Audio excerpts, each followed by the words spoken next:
Bonjour à tous, merci de m'avoir passé la parole. Euh, je vais partager avec vous mon expérience d'entrepreneur étrangère, euh, depuis l'idée de projet jusqu'à la création de ma société. Je suis Sidonie Nyako, camerounaise, résidente en Tunisie depuis 2013, spécialiste e-commerce, développeuse web et applicatif. Je suis enseignante-chercheur en intelligence artificielle et en parallèle facilitatrice de guérison des traumatismes. Mon expérience a commencé par un formulaire que j'ai rempli sur Facebook. Je ne savais pas ce qui m'attendait réellement. Moi, je voulais en savoir un peu plus sur l'entrepreneuriat, mais ça a été une très belle surprise et je ne regrette pas. Raison pour laquelle je n'ai pas hésité à venir partager avec vous mon expérience. Donc, avec Site Tunisia, nous avons bénéficié, mes collègues et moi, des formations sur l'entrepreneuriat, mais principalement le BMC et les prévisions financières. Après la sélection, nous avons eu aussi à bénéficier d'un accompagnement individuel sur chaque projet. On avait des coachs à notre disposition. À l'issue de cette étape, j'ai donc créé mon entreprise. Cette opportunité m'a permis de valoriser mes acquis, mes savoirs et d'éclore cette idée qui sommeillait en moi. En tant qu'étudiante à la faculté des sciences économiques et de gestion de Nabeul, j'ai constaté que j'avais des défis à relever sur le plan professionnel. J'ai appris des langages, mais ce n'était pas assez lourd pour me lancer dans le monde de l'emploi. N'oublions pas le fait que les universités ne sont pas en accord de manière vraiment nette avec les besoins réels de l'entreprise ou bien sur le marché de l'emploi. Donc, j'ai remarqué que techniquement parlant, j'avais des langages, mais qui étaient un peu obsolètes. Il fallait que je me mette à jour par rapport aux technologies qui étaient assez innovantes, vu que c'est un domaine très changeant, l'informatique. Donc, du côté des entreprises, j'ai remarqué que les entreprises, les organismes de formation, pardon, avaient des difficultés à trouver un personnel qualifié. Beaucoup d'enseignants restent dans des enseignements théoriques sans rentrer dans la pratique en profondeur pour que l'étudiant travaille sur des projets réels, que la personne se confronte aux réelles difficultés qu'elle aura à rencontrer une fois en entreprise.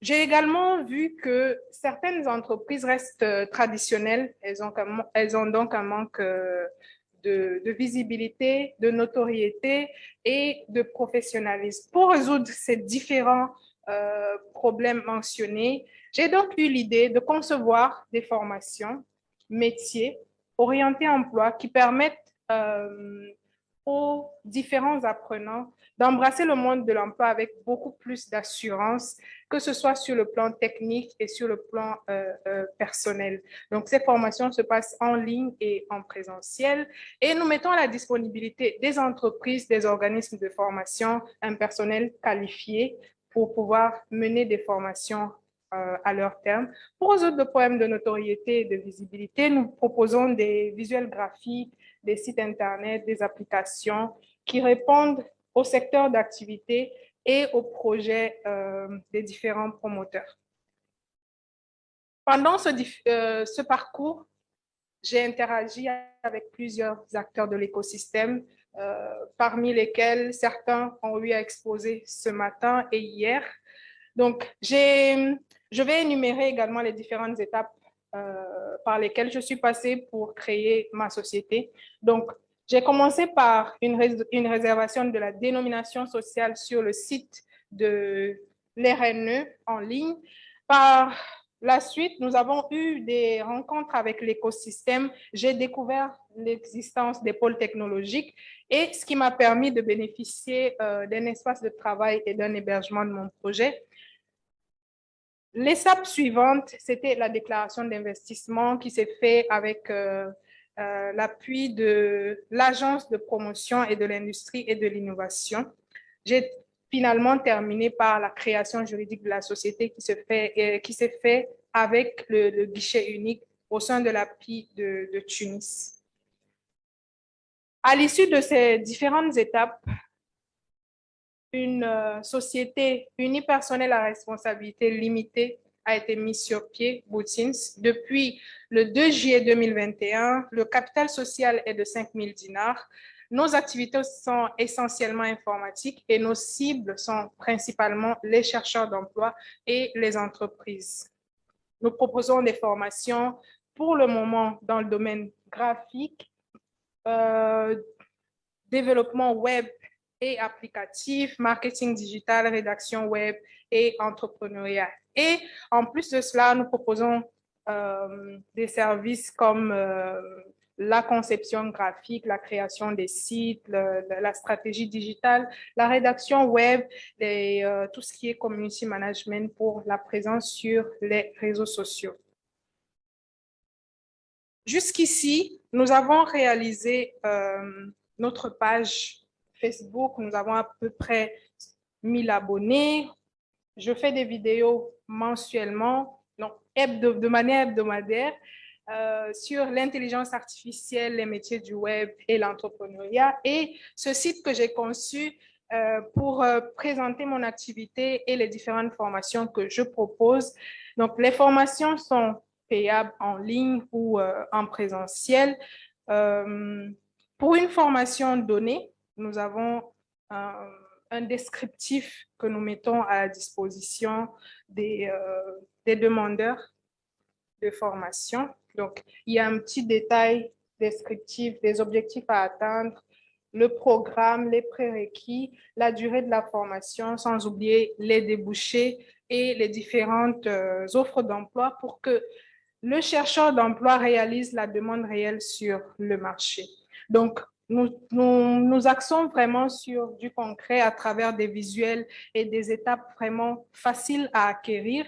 Et nous travaillons principalement sur des applications de telle sorte à voir le rendu directement sur la machine et en partage d'écran. Donc, c'est vraiment des formations très interactives pour donner le goût d'apprendre à ceux qui ont peur de l'informatique, pour essayer de démystifier l'idée reçue comme quoi l'informatique, c'est quelque chose de très difficile, etc. Donc, c'est à peu près ce que nous faisons jusqu'ici. Donc, après la création, nous avons mené 2 mois de prospection et depuis septembre, nous sommes entrés en activité. Nous avons pu avoir des partenariats à moyen terme à la date d'aujourd'hui, nous avons pu réaliser un chiffre d'affaires de 21 000 dinars, 584 dinars. Les opportunités qui se sont présentées à moi et que j'ai pu saisir, c'est la loi d'investissement de 2017 qui est en faveur des étrangers. Je ne voulais pas intégrer un étranger ou bien une autre personne par contrainte. Je voulais que cela se fasse de manière fluide. Donc, je suis restée longtemps avec ce projet dans ma tête parce que je ne voulais pas m'associer à quelqu'un qui ne comprend pas vraiment la vision que j'avais pour les formations et les services web. Donc, ce changement de loi m'a permis donc de créer cette SUAL dont je vous parlais tout à l'heure. Donc, j'ai aussi bénéficié des formations gratuites, donc pour moi, c'était une opportunité à saisir, y compris les coachings, sans oublier que l'expansion du e-commerce ces dernières années est assez flagrante, donc forcément, il y a de la demande pour ce secteur d'activité. La crise du Covid nous a tous fait mal, mais pour moi, c'était une opportunité parce que les personnes se sont tournées vers des formations en ligne, le travail en équipe se faisait beaucoup plus en ligne qu'en présentiel. Donc, pour moi, c'était le moment de mettre sur pied cette structure et de faire valoir ce projet de formation en ligne tel que moi, je l'avais conçu. Donc, l'une des choses qui m'a beaucoup plu dans le processus de création d'entreprise en Tunisie, c'est le fait qu'il n'y avait pas une preuve d'existence du montant du capital social. C'est quelque chose qui pouvait se faire après. Donc, je n'avais pas une exigence à créer un compte bancaire pour la société bien avant qu'elle soit existante. Et l'autre chose, c'est que moi, je travaille à l'international. Donc, les régimes, je veux dire, le plan de fiscalité pour les régimes totalement exportateurs est vraiment très avantageuse. Donc, c'était une occasion à saisir pour moi. Donc, les avantages que moi j'avais, c'était que je suis institutrice de formation à la base, bien avant de commencer mon parcours d'informatique. Donc, je me suis dit, si je peux enseigner quelque chose à un enfant, c'est que quelqu'un qui ne maîtrise pas l'informatique, je peux également l'amener à maîtriser les langages de manière la plus simple possible. Donc, mes compétences techniques et pédagogiques m'ont permis de relever ce défi. J'ai eu longuement le temps de tester mon projet parce que j'avais de la demande pour euh, prodiguer des formations en intelligence artificielle, en programmation et tout ça. Ça m'a permis de calibrer mes formations et comprendre réellement la demande qui existe sur le marché. Donc, j'ai eu également à faire des formations variées. Je suis assez autodidacte et je fouille un peu partout.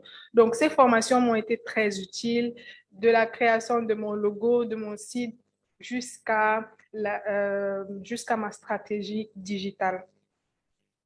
Ce projet ne s'est pas fait sans difficulté. Donc, pendant mon processus de création, j'ai eu des difficultés. Certains textes étaient en arabe. Moi, je parle arabe, mais je ne sais pas lire l'arabe littéraire. Donc, c'était un frein. Il fallait demander l'aide de quelqu'un, il fallait chercher des amis. Heureusement que j'étudie avec des camarades tunisiens.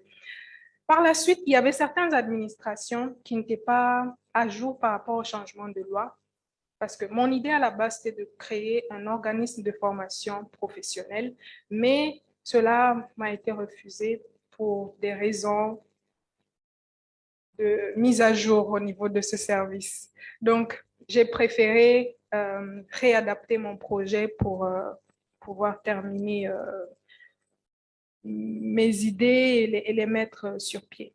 Donc, l'autre chose aussi, c'est que par défaut, la création juridique d'une société prend 48 heures, mais moi, j'ai mis une semaine pour recevoir ma carte d'identification fiscale, mais c'était dû au confinement et c'est l'une des difficultés. Donc, c'était également difficile d'allier études, travail et business parce que je suis doctorante en troisième année à l'École nationale des sciences de l'informatique. Il y a beaucoup d'exigences, j'ai des articles scientifiques à écrire et ce n'était pas évident d'allier cette charge de recherche, le travail, vu que j'étais enseignante de français dans une école, et en plus, mener à bien mon projet, c'était assez difficile. Mais, alhamdoulilah, j'ai pu le faire. Donc, j'avais des défis financiers. Je n'ai plus de bourse, donc j'étudie à mes propres frais et débourser de l'argent pour acheter le matériel, faire la création juridique et tout ça, c'était assez compliqué. Mais ça fait quand même partie des challenges qu'il fallait relever. Je n'avais pas vraiment de soutien moral autour de moi parce qu'ils ne croyaient pas à ce projet. Pour eux, il fallait que j'aille être enseignante et que je sois salariée. Mais moi, je savais où je voulais aller et raison pour laquelle j'ai pas voulu lâcher cette idée-là. Donc, l'autre chose aussi, c'est que après la création de ma société, j'avais des développeurs, mais je n'avais pas d'enseignants qui maîtrisent le français, qui a vraiment cette pédagogie que moi, je recherche. Donc, ça fait que mon équipe n'est pas encore réellement constituée. Je suis obligée de prendre en main ces formations-là et demander de l'aide pour d'autres services. La principale difficulté que je n'ai pas encore pu relever, je n'ai pas encore pu résoudre jusqu'ici, c'est que on m'a posé juste une simple question à la PI, si j'avais une carte de séjour. J'ai dit oui, mais je ne savais pas que allait induire, cela allait plutôt faire que ma société soit déclarée comme résidente. Pourtant, ma participation, elle est étrangère. Donc, normalement, je devais avoir ma société avec le statut offshore. Mais malheureusement, ce n'a pas été le cas. Donc, l'API a pu corriger cette erreur, mais au niveau de la douane, j'ai encore des difficultés. Vu que je manipule beaucoup de devises, avec la loi concernant la monnaie tunisienne, il m'est presque impossible de pouvoir faire des virements et faire des transactions sans difficulté avec ce statut onshore. Donc, je suis en train de chercher des solutions par rapport à ça. Mais malgré tout, j'ai quand même des perspectives, celui de constituer vraiment une équipe stable pour répondre à la demande parce que ça commence déjà à... C'est trop. Je ne peux plus le faire toute seule. Donc, j'aimerais bien avoir aussi un espace plus spacieux pour mener à bien mes formations et beaucoup plus organiser des formations à la disposition des particuliers et pourquoi pas postuler à l'obtention d'un label startup. Mais à long terme et à moyen terme aussi, j'aimerais bien faire des formations des formateurs. Il y a des personnes qui ont des compétences, qui peuvent le faire, mais il manque de formation. Donc, ça fait partie de mes objectifs. Par la suite, je reviendrai sur ce projet d'école de formation agréé par l'État et finalement proposer des formations certifiantes, pourquoi pas, et proposer d'autres formations dans d'autres domaines tels que l'intelligence artificielle qui prend vraiment de l'ampleur de nos jours. Et je terminerai par la création des filiales à l'extérieur de la Tunisie. Merci pour votre attention. Je pose la question, quels sont les points de similitude qui permettent que la culture camerounaise elle rejoint un petit peu la culture tunisienne? C'est une question. Je salue aussi la performance et l'excellence de Madame Sidonie parce que pour vouloir accomplir tout ce parcours et avoir des objectifs bien clairs pour pouvoir réussir un tel challenge. J'estime que j'ai compris que c'est une société issue à rêve, et donc elle restera toujours elle-même qui est à la charge de cette société et ne s'est pas encore ouverte aux autres. Et ça pose des problèmes pour grandir. Et je me pose la question, quelles sont les populations qui sont atteintes, qui sont ciblées par Madame Sidou? Est-ce que en Afrique subsaharienne, en Tunisie seulement, où elle est ouverte au monde entier? Et là, je comprends que le souci de pouvoir transférer, de recevoir de la devise et les difficultés qu'elle peut avoir avec la législation tunisienne. Je salue l'excellence et la performance et merci beaucoup. Ouais. J'aimerais savoir, la première question concernant la culture, c'est sur quel plan exactement? Dans notre culture, même à l'école, on a assez de pression. Donc, on est habitué à travailler sous pression.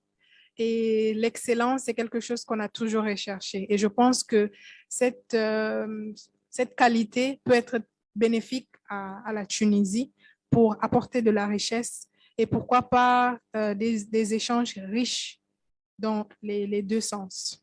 J'ai eu des enseignants qui font des cours, des formations au Cameroun et on aimerait bien qu'il y ait un retour d'ascenseur, raison pour laquelle moi, je n'ai pas hésité à saisir l'opportunité de créer une structure de formation ici.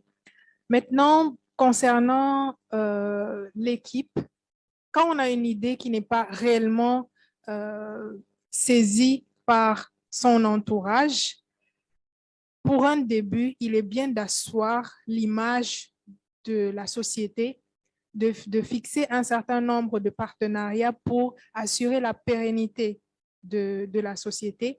Raison pour laquelle j'ai préféré commencer toute seule, mais je fais tout le temps des recrutements et des entretiens pour trouver des candidats qui répondent à mes besoins.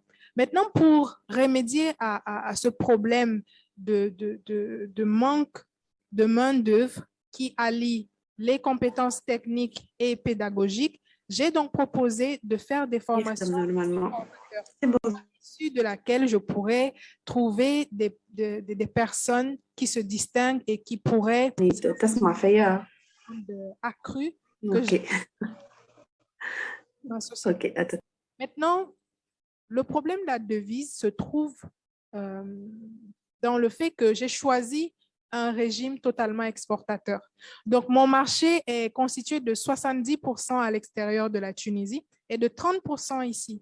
Donc, je n'aurai que des devises en majorité à manipuler, des personnels à l'extérieur à payer.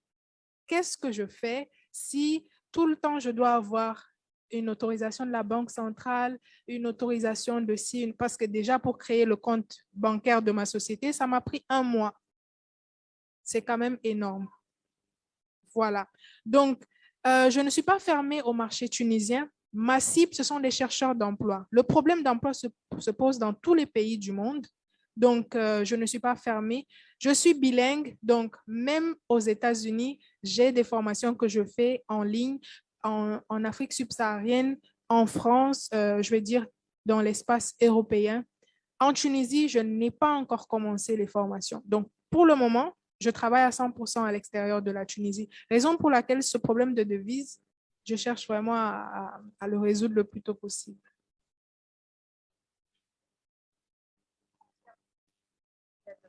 La réglementation tunisienne n'est pas souple du tout. Donc, elle doit toujours avoir l'accord, l'autorisation de la Banque centrale. C'est un peu compliqué pour le quotidien. Imaginez qu'à chaque fois, elle doit faire ça, c'est quand même une perte de temps énorme. Pour revenir à Sidonie, je tiens d'abord à saluer ton courage et le parcours que tu nous as présenté était super pertinent et vraiment, comme on dit en tunisien, Saha, Saha.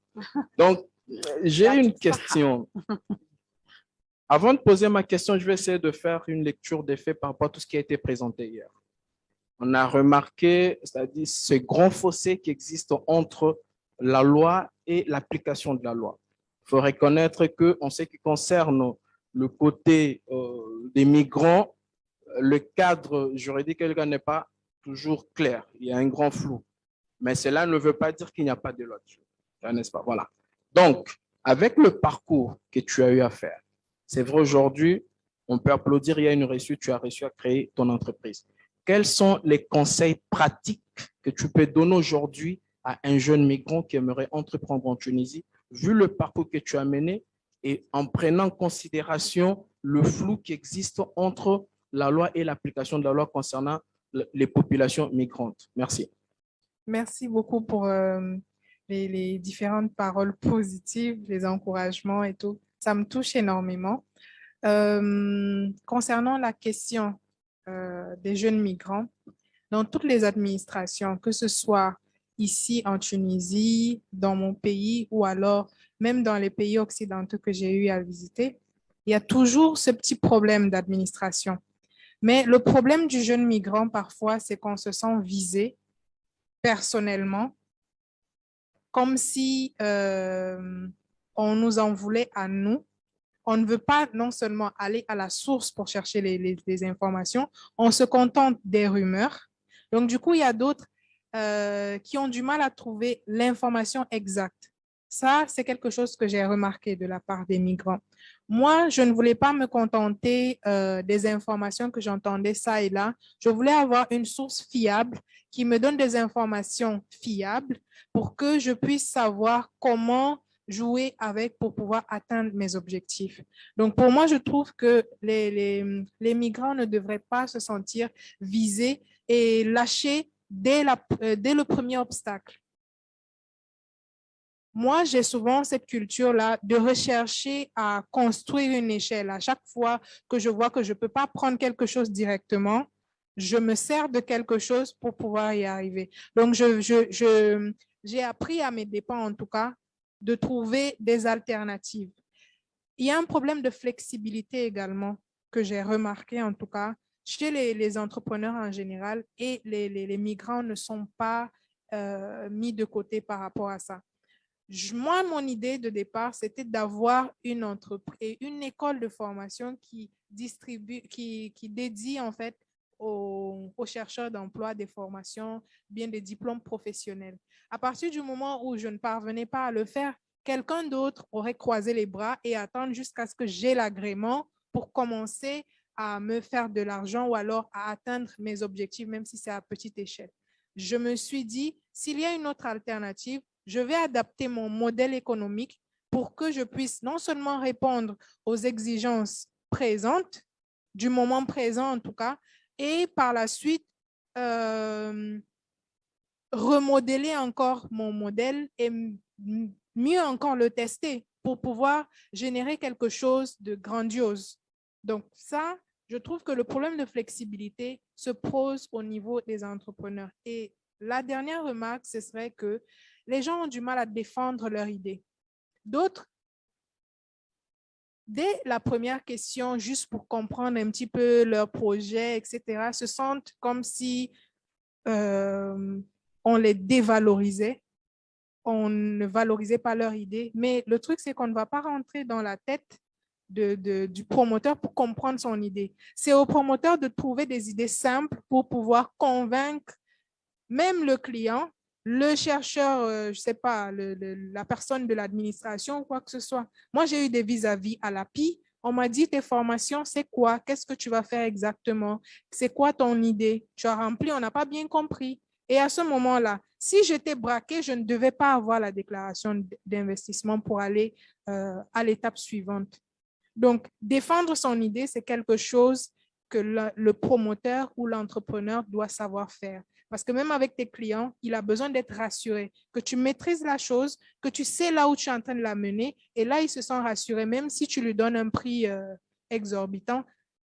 Tant qu'il a de la satisfaction, il est prêt à aller avec toi, peu importe le lieu où tu l'amènes. C'est tout ce que je peux dire pour les micros. Voilà, donc on